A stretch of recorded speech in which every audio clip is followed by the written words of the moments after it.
24장 하나님 앞에 두는 등불과 빵. 하나님께서 모세에게 말씀하셨다. 이스라엘 백성에게 등불에 쓸 깨끗한 올리브 기름을 가져오게 하여 등불이 계속 타오르게 하여라. 아론은 이 등불을 회막안 증거궤를 가리는 휘장 앞에 두어 저녁부터 아침까지 하나님 앞에서 계속 타오르게 해야 한다. 이것은 너희가 대대로 지켜야 할 영원한 규례다. 아론은 이 등불을 하나님 앞 순금 등잔대 위에 두어 계속 타오르게 해야 한다. 너는 고운 곡식가루를 가져다가 빵 한 개당 가루 4리터를 들여 빵 12개를 구워라. 그 빵들을 하나님 앞 순금상 위에 한 줄에 6개씩 두 줄로 차려 놓아라. 각 줄을 따라 순전한 향을 발라 그 빵을 기념물로 삼아라. 이것은 하나님에게 바치는 제물이다. 안식일마다 그 빵을 하나님 앞에 차려 놓아야 한다. 이것은 이스라엘 자손이 지켜야 할 영원한 언약이다. 그 빵은 아론과 그의 아들들 몫이 되고 그들은 그 빵을 거룩한 곳에서 먹어야 한다. 그 빵은 하나님에게 바친 제물에서 온 것으로 그들의 목 가운데서도 지극히 거룩한 것이다. 이것은 영원히 지켜야 할 규례다.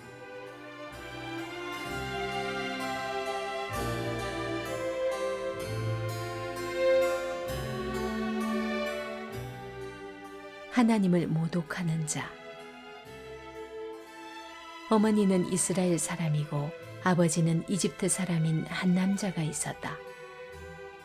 하루는 그가 외출하여 이스라엘 사람에게로 갔는데 진안에서 그와 어떤 이스라엘 사람 사이에 싸움이 일어났다. 그 이스라엘 여인의 아들이 하나님의 이름을 모독하고 저주했다. 그러자 사람들이 그를 끌고 모세에게로 왔다. 그의 어머니 이름은 슬로밋인데 단지파 디브리의 딸이었다. 사람들은 그를 가두어 두고 하나님의 뜻이 그들에게 드러나기를 기다렸다. 하나님께서 모세에게 말씀하셨다. 하나님을 모독한 그 자를 진 밖으로 끌어내라. 그가 한 말을 들은 사람은 모두 그의 머리에 손을 얹은 다음 온 회중이 그를 돌로 쳐서 죽여라. 너는 이스라엘 자손에게 이렇게 일러주어라. 누구든지 하나님을 저주한 자는 그 책임을 져야 한다.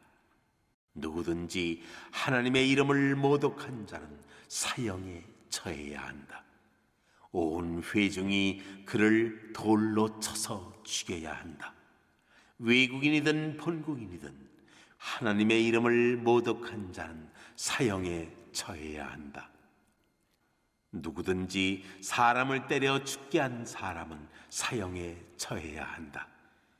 다른 사람의 짐승을 죽인 사람은 그것을 물어주어야 한다. 생명은 생명으로 갚아야 한다. 누구든지 이웃에게 상처를 입힌 사람은 자신이 입힌 만큼 되받게 될 것이다. 골절에는 골절로, 눈에는 눈으로, 이에는 이로 되받게 될 것이다. 이웃에게 상처를 입힌 만큼 그 자신도 상처를 입게 될 것이다. 짐승을 때려 죽게 한 자는 그것을 물어주어야 한다. 그러나 사람을 때려 죽게 한 사람은 사형에 처해야 한다. 여기에 예외는 없다. 외국인이나 본국인에게나 같은 법이 적용된다. 나는 하나님, 너희 하나님이다. 모세가 이렇게 이스라엘 백성에게 말하자 그들은 하나님을 모독한 자를 진 밖으로 끌어내어 돌로 쳐서 죽였다. 이스라엘 백성은 하나님께서 모세에게 명령하신 대로 행했다. 등잔대 제작법 관리법은 성막 건설 기사인 출애굽기 25장 31절 이하, 37장 17절 이하에 상세하게 주어집니다. 현재 본문은 거기서 빠진 그 기물들의 자세한 관리법, 사용법을 보충하고 있습니다. 오늘날 이스라엘의 국장에 그려진 등잔대가 역사적으로 유대인들과 이스라엘 국가에게 주는 의미는 중대합니다.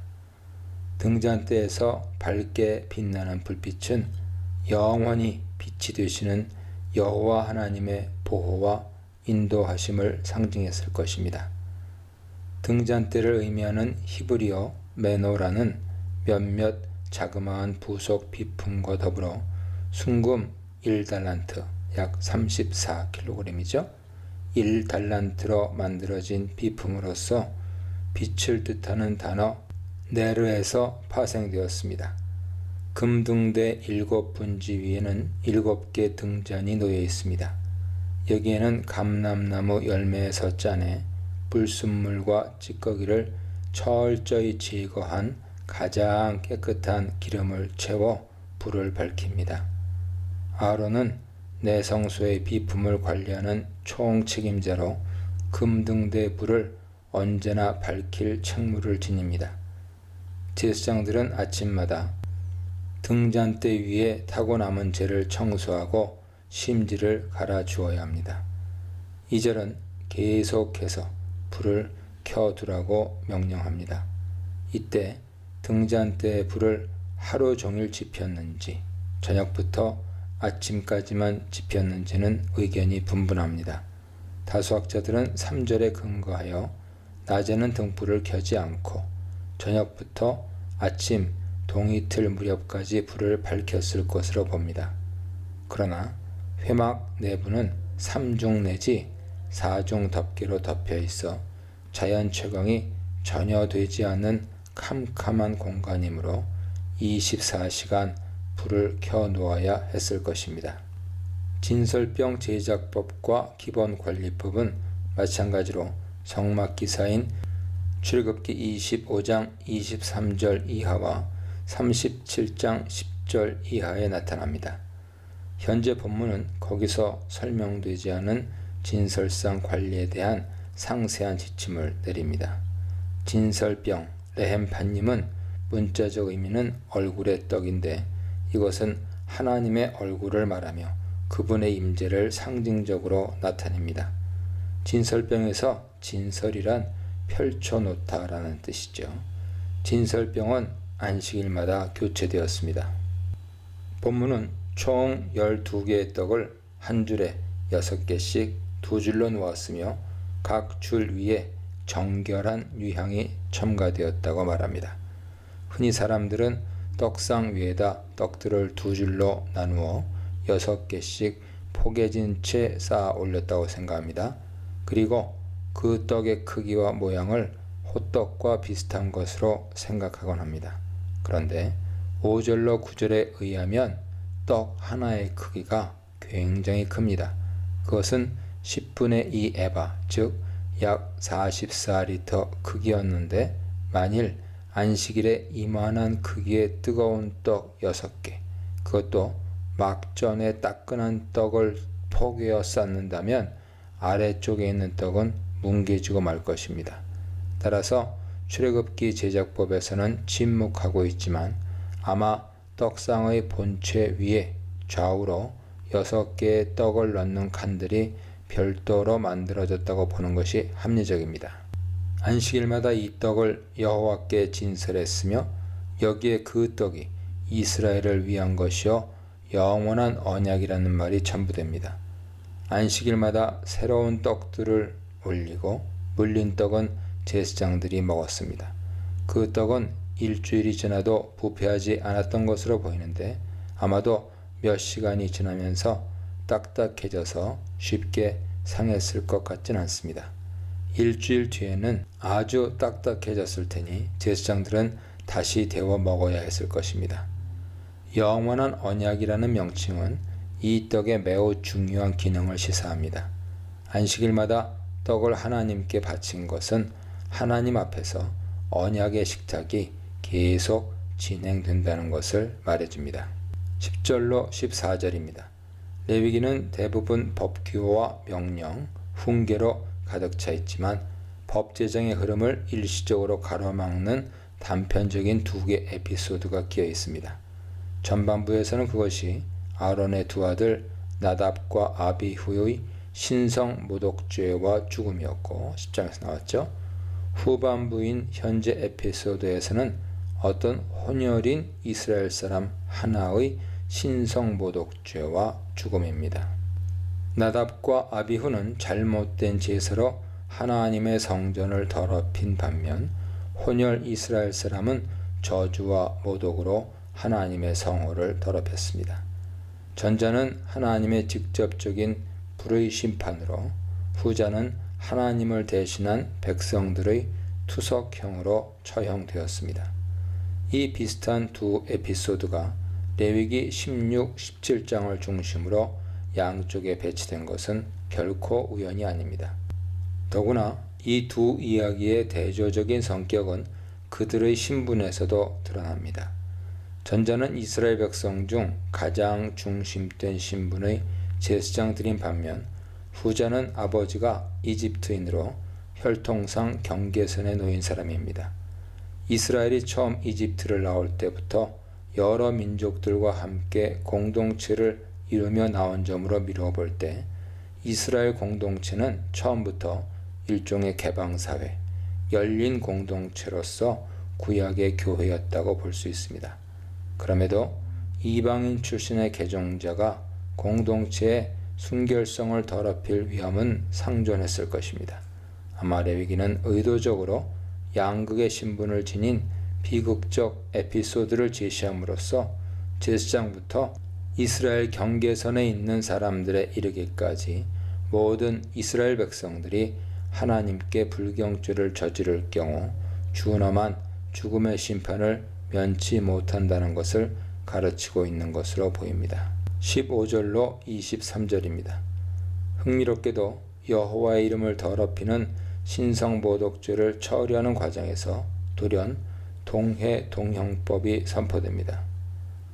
한 가지 가능한 해석은 이 법안이 모독과 손상의 점진적 상승과 하강의 교차구조를 형성하면서 하나님의 이름을 더럽히는 신성모독을 모든 살해 행위의 정점에 있는 일종의 신적 살해 행위로 보고 있다는 것입니다. 19, 20절에 동해동용법을 중심으로 16절에 신적 살해와 처형 지시, 17절에 사람 살해와 처형, 18절에 짐승 살해와 배상, 이어 21절 상반절에 짐승 살해와 배상, 21절 하반절로 22절에 사람 살해와 처형, 그리고 23절에 신적 살해의 처형 집행으로 구성되어 있는 것이죠. 이 구조의 동심원 중심에서 동해동용법의 원리가 주어지는데 이 법은 사실상 신적 살해에도 적용된다고 볼 수 있는 것입니다. 신에 대한 저주란 일종의 신을 죽이는 행위를 암시합니다. 일반적으로 구약에서 저주란 단어는 상대방의 멸망과 관련이 있기 때문입니다. 따라서 현재 본문은 하나님에 대한 저주라는 일종의 신적 살해 행위에서 출발하여 인간 살해, 동물 살해에 이르는 각각의 살해에 대한 법적 규정을 제시하고 있습니다. 신적 살해가 회중이 돌로 죄인을 맞춰 죽이는 가장 끔찍한 방식으로 처형됩니다. 여호와를 반역하면 모두 이처럼 투석형에 처하고 아마도 사체는 불태워졌습니다. 반면 단순 살인죄에는 회중 전체가 동참하는 사형 대신 사법적 절차에 따른 처형이 집행된 것으로 보입니다. 여기서 살인이 여호와의 저주와 동일한 처벌을 받는 데는 인간이 하나님의 형상을 지니고 있다는 점이 근거가 됩니다. 따라서 살인이란 하나님에 대한 저주와 더불어 하나님의 권위를 침해하는 또 다른 형태의 신성모독이라 볼 수 있습니다. 이 동해 동형법의 잔인성으로 인해 고대로부터 랍비들과 대부분의 학자들은 이 법이 역사적으로 실천된 적이 없으며 실천을 목적으로 제정된 것이 아니라고 주장해 왔습니다. 그러나 이 법이 역사적으로 실천된 적이 없는지 몰라도 문자적 실천을 염두에 두지 않았다고 하기에는 이 법이 선포되는 분위기는 아주 진지하고 하나님의 경고는 대단히 엄중합니다. 거룩한 기물, 꺼지지 않는 등불과 거룩한 떡, 이에는 이로, 눈에는 눈으로에 대해 묵상해 보시기 바랍니다.